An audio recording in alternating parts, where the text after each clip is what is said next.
Hey everyone, so I thought I'd do an update on the bike. I've been working away building it up. Sorry for the delay on this. I've just run into a little bit of a problem, so I thought I want to talk about it right now. I'm going to switch the camera around so you can see that and go from there. This is my 1981 Bianchi. And I've got some tape that I just marked on here, and I'll go through why I'm doing that in a second. But let's kind of go through what I'm doing, what I've done. So first things first, we got the front end set up.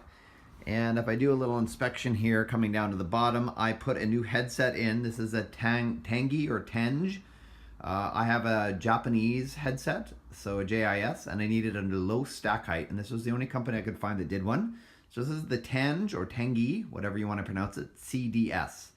And it turned out really nice. And I got a Nitto or Nito noodle handlebar with a Nitto stem. I went with a Technomic, I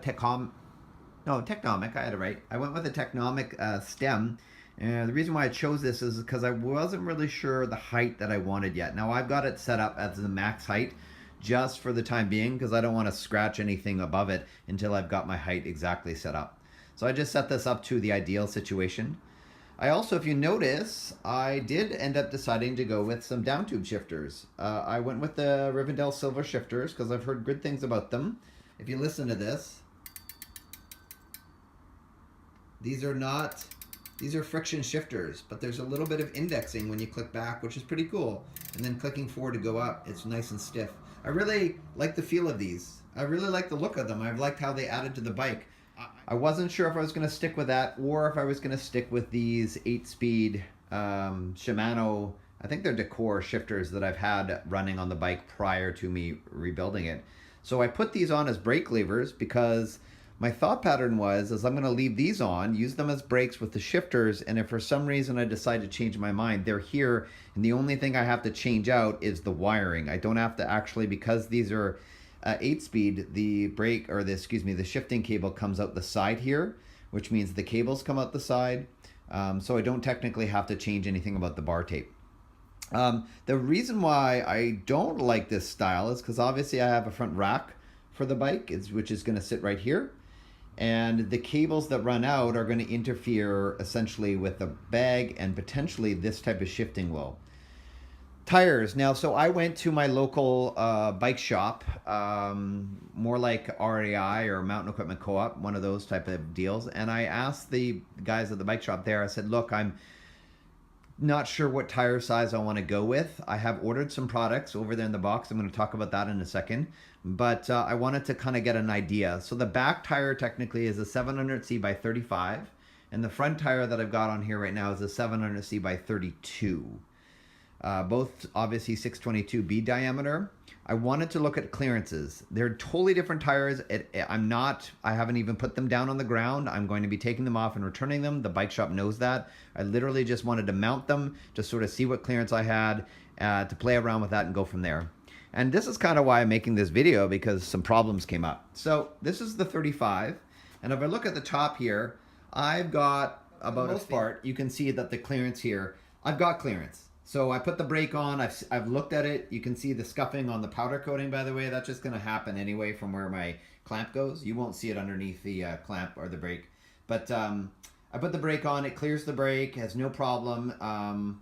Yeah, it's fine. But there's definitely no room for a fender. If I come down here and I look, it's kind of harder to show you. Let's go here on this side anyway. I've got room, and technically I've got room for a little bit of a wider tire. There's your 35 there. So if I didn't want fenders, I may be able to get away with a 38. Maybe. So that's the choice. I could technically get a 38 and not have a fender and be okay with it. The front side, this is now a 32. This is a little bit more room on the top. Okay. Obviously a lot more room on the sides, and really that's the only point that... So what I ordered was from Compass Tires, now Renee Hurst. Ordered some Bon John Pass 35, 700 by 35.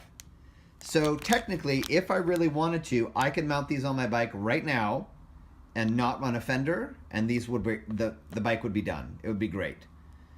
I didn't really want to do that. When I originally ordered it, I also ordered some Honjo fenders. And the Honjo fenders I ordered were 45 millimeter Honjo fenders. That was my plan. So this bike originally was going to be designed with Honjo fenders and 35 mil tires.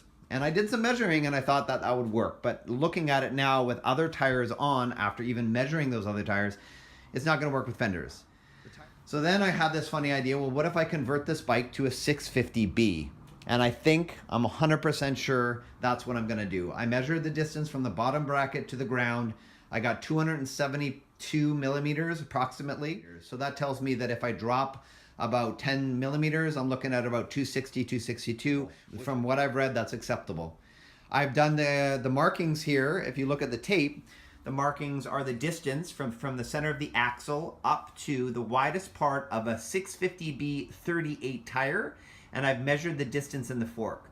I have 50, I think, I'm gonna check my numbers here, but I believe on the front I've got 52 millimeters. It's 51 millimeters on the front. On the back, when I measured from the center of the axle all the way down to the widest part where it's marked here of a 38 millimeter 650B tire, I got 45 millimeters.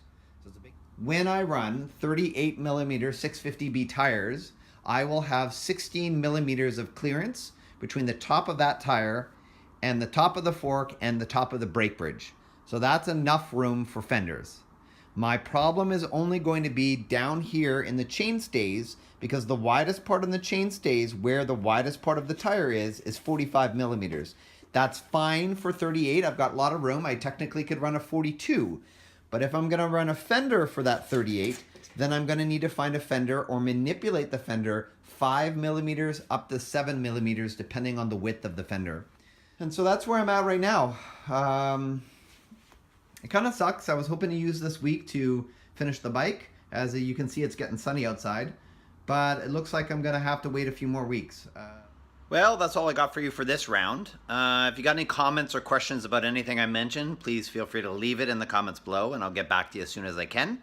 I feel like an answering machine. And if you like the video, give it a thumbs up. And if you're new to the channel and you like this type of series, please feel free to hit that subscribe button. I hope you enjoy the rest of your day. Thanks for watching. Take care.